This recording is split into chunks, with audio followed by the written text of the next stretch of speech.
Good morning, church. Today is day 4 of 5 days of going through 2 Samuel chapters 20 through 24.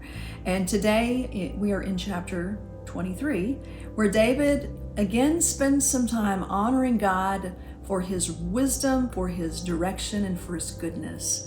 And King David also honors the men who faithfully served as his mighty warriors. Many have said that the Old Testament is the New Testament concealed, whereas the New Testament is the Old Testament revealed. And passages like 2 Samuel 23 are like that. You can see a layer of revelation from God to King David, like there is something great that is coming one day, and it's going to come through your lineage, and it's the salvation of the world. You kind of see a little glimmer of that in 2 Samuel 23. Parts of 2 Samuel and 1 Kings also they're not in chronological order because there is what's called a literary design here, okay? So chapters 21 and 24 of 2 Samuel have stories that kind of reflect each other, like the judgments and the mighty men, for example.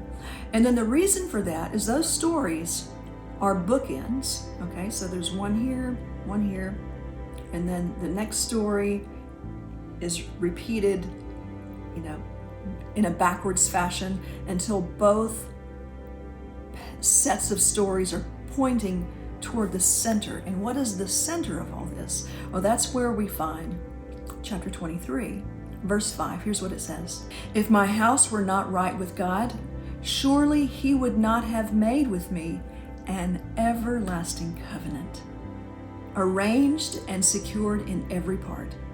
Surely he would not bring to fruition my salvation and grant me my every desire.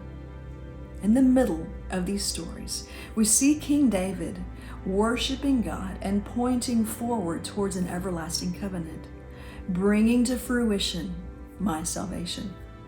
His and everybody's salvation could only be brought to fruition through King Jesus. David didn't know the name Jesus, but he certainly looked forward to a coming king.